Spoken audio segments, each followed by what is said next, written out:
Hi, Theo. You never told me you were leaving CFCR. Guess you just don't care about me anymore? That's fine. It'll make this roast all the sweeter.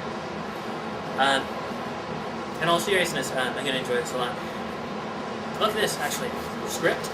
See that? I can't be in front of a microphone or a video camera without a script, I guess. Old habits die hard. Good old CFCR. So you're leaving CFCR. Isn't that supposed to be one of the signs of the apocalypse? Like right up there with CFCR getting federal funding. I'm actually not going to start off with CFCR and anything, because my first memory of you, Theo, is actually at a variety night that you did at Marion Graham, where I went to high school 4 years earlier than you, 5 years earlier than you, something like that. It was called Rags to Riches, and you were one of the hosts. You were kind of one of this... I don't know what you're supposed to be. You were wearing these super cheesy, incredibly cornball duds that I thought were just brilliant. I thought they were a fantastic costume for the role. Of course, later on when I went to CFCR, I realized that they were your normal clothes. I never would have guessed that, but they work on you, so, I mean, more power to you. It wasn't until about maybe 4 years after I saw that show that I actually ended up going in and applying for a show at CFCR, and that's kind of where I got to know Theo. But my first experience seeing Theo, I was really intimidated, because here's this like towering skeletal program director who was fond of cracking jokes like dead air is like dead babies, make sure it doesn't happen, and gotta go, crack don't smoke itself. It's actually my favorite. Anyways, we ended up getting to know each other fairly well, because after I did a show for a little while, Theo, as you know, you and Ted hired me to be the office manager. And we, after maybe a year or so as being the office manager, I really started to feel like I knew you. That's when I got to know, for instance, that you were kind of a fan of this really effeminate lip balm. And I say effeminate because, if you remember, Theo, I don't know if you still use it, it came in a silver lipstick tube.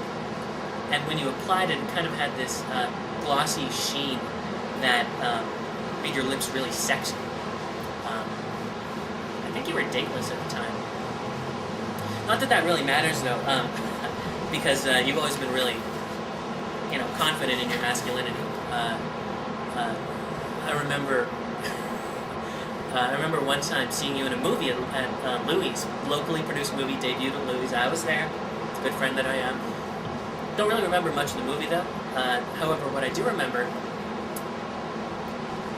what's burned into my brain, and what will stay burned into my brain until the day that I die, is Theo's skeletal torso wrapped lovingly in a black lacy bra. And I believe that's how he kind of spent most of the movie. I wish I could remember why he was wearing a bra. I don't really, but image is stuck in my head. Of course, by this time, you and I had developed somewhat of a rapport, and we like to collaborate on jokes a lot, if you remember. Like pasting stickers of naked men on the inside of the receiver of then CFCR advertising executive Bob Greenhouse's phone. I thought that was a good joke. We also collaborated on the joke of locking the door of then CFCR advertising executive Bob Greenhouse, so that he couldn't actually get out of his office. Not so he couldn't get in, but so he couldn't get out. Of course, he didn't actually call it his office, he called it his room, which we thought was funny in and of itself. We also laughed a lot about how then CFCR advertising executive Bob Greenhouse used to pronounce the word disheartened dish-ear-tent, because that was how it was spelled. And of course we consoled each other a lot about how Bob Greenhouse was in fact CFCR's advertising executive. But this isn't a roast about Bob, so I should probably move on to something else. So the point is that I knew Theo well enough that when he went around the office, which was then managed by my father, whose name is Phil, saying things like, "Fucking Phil, that fucker! Fuck Phil!" I didn't really mind, because, he was my friend. Also because I kind of agreed with him some of the time. But, I mean, that's another story. We can get into that another time. That's another roast, I guess. I guess you might want to know why he was mad at my dear old dad. Well, it was so long ago, it's hard to remember, but it might have had something to do with the fact that my dad was a member of a vocal minority who expressed concern over Theo's teensy, tiny, little bit repetitive ads. They didn't like how he just listed off paper products and cheeses and I think beers and other things. And I think that Theo he took it kind of hard. And Theo, I have to tell you that I was a part of that group. I just didn't say anything. But in the time since I've moved here to Toronto, I have to tell you that I've come to appreciate your subtle brilliance in making ads, in writing ads. I mean, I can't even remember my own address half the time, but, damn it, I remember that ProPrint is located at 324 Duchess Street, and that the Bulk Cheese Warehouse is located at 732 Broadway. The Bulk Cheese Warehouse. Actually, my wife and I have this ongoing joke where we try to impersonate Theo doing the Bulk Cheese Warehouse ad because we just love it so much. See if I can do a good job here. Maybe it's still on. I wouldn't be surprised 8 years later. The Bulk Cheese Warehouse, 732 Broadway.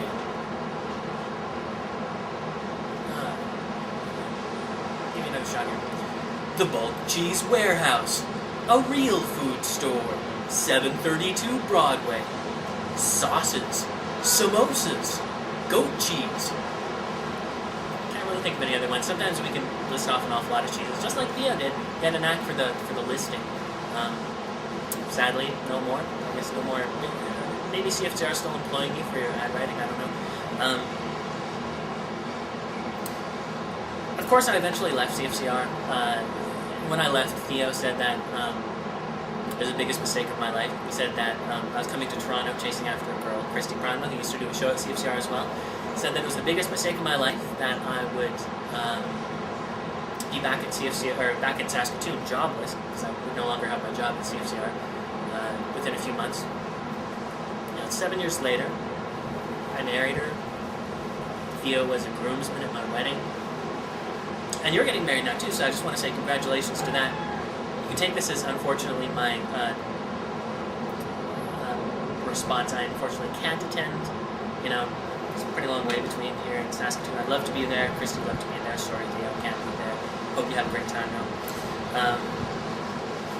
I should probably wrap things up here, though. When I heard you were leaving to become a comic book store guy, I was really excited because it's just a fantastic opportunity for you to put on some weight. I mean, all comic book store guys are just a little bit heavy, aren't they? Like just a little tiny bit heavy. You could use a little bit more weight, I always thought.